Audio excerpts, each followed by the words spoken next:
Thanks for the presentation. I just would go down the table. If there's any questions, just fire away. Would the referendum be on exactly the same thing, it'd be the exact same referendum again? Yeah, well, look, that part would be, all the court would rule is that you couldn't proceed with the current referendum. What the next referendum could be is not in the eyes, the court would not dictate what the referendum would be. It would simply say, if you want to proceed with this project, you have to go to a new referendum. You know, the court would not get involved in framing the questions. Put it that way. Does that answer? Mark, when do we think we're going to have a decision for Litchfield? Do we have any idea? Judge Pinker said this. He said, look, he wants to have a prompt decision, but he wants to be thorough because he understands this is very serious. What does that mean? I'm hopeful that it may take place this month.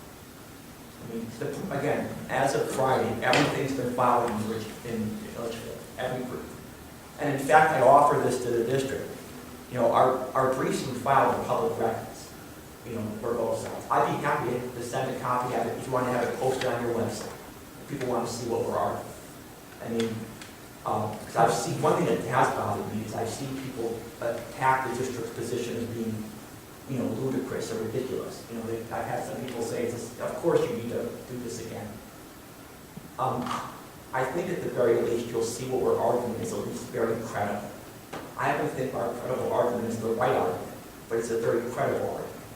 And I think, I mean, to be honest with you, Judge Pickering has a tough situation because there's no case directly in Connecticut on point. You know, is there a case that says when you don't put the legal notice in the referendum on, you know, there's nothing on point.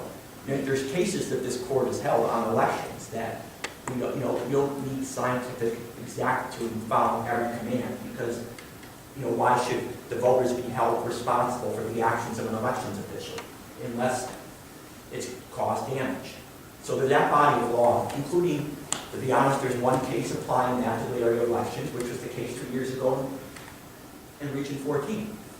You have that body of law that exists, and there's cases in the state and the rest of the country on point. I think in California, Washington, those fine states that would indicate that this election would be valid. And we've asked the court to look at that. Now, the town has said this is akin to a zoning case. And in a zoning situation, you don't have everything dotted I, crossed T. You throw it out. That's what the argument's all about, basically. I'd be happy to have these things posted on your website if you want people to know what people are arguing.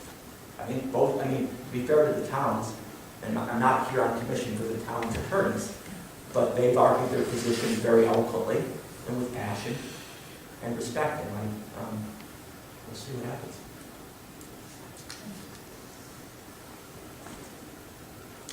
So the case in Litchfield, basically, just so I understand, so both sides put all facts on the table.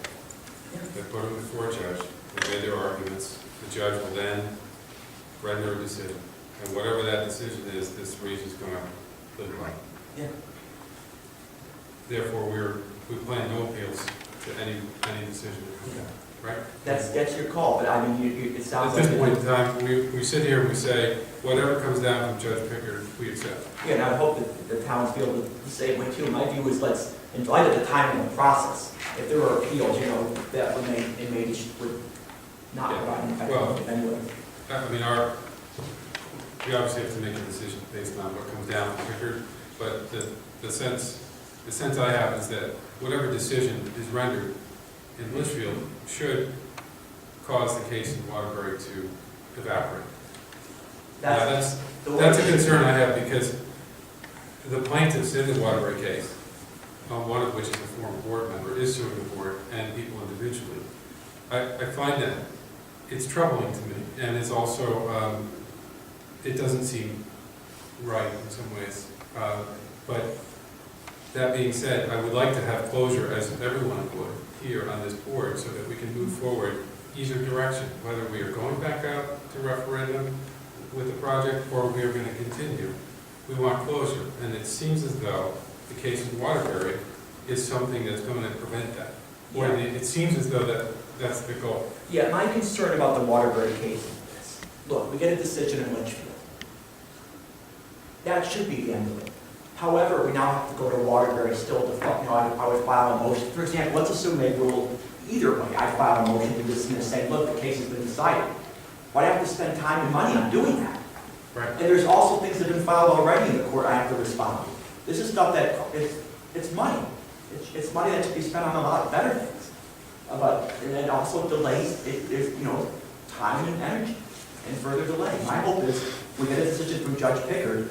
The thing is, everything's put in stark relief. And I will immediately, whatever happens in Litchfield, because people are being sued individually, say to the court in Waterbury, look, no matter what the result, this is the decision in Waterbury, live by it, and you shouldn't be. I find it obnoxious, frankly, for the individuals, especially those, not that it's not obnoxious being sued against you, Joey, but there's two people here being sued who are being paid $0.00 as than before. And I find it obnoxious that people who give their time and serve their time are being accused of, I'm not sure what you conspired to do, John, or what you did conspire to do, George. I'm at a Well, loss. it just brings it to a personal level that I don't quite understand. The arguments of people that want to be stewards of the taxpayer dollars really aren't acting in a way that seems to comport with, let's get the facts on the table and have a judge make a decision that's impartial, that gives closure, that we can move on from. That in my mind is just so simple and logical and straightforward, and I think everybody in this town questions what are the real motives of a case that has so many different components to it. It boggles my mind, and it almost as if you want to say there's a line that's been crossed over. I'll just tell you, this is how silly it's begun. When we were in court for the trial, at the end of the trial, I did what was the gentlemanly thing to say, or gentlepersonally to say. I just want to say on behalf of the court that while we oppose each other, I want to just give respect to the opposition for working on this in a professional manner. As soon as I finished that statement, I thought, oh my God, I'll be accused of now conspiring with the towns. Because that's what the levels become, that any time that there's any kind of cooperation, or just civility, somehow it's a conspiracy. That's what I don't get in this whole process.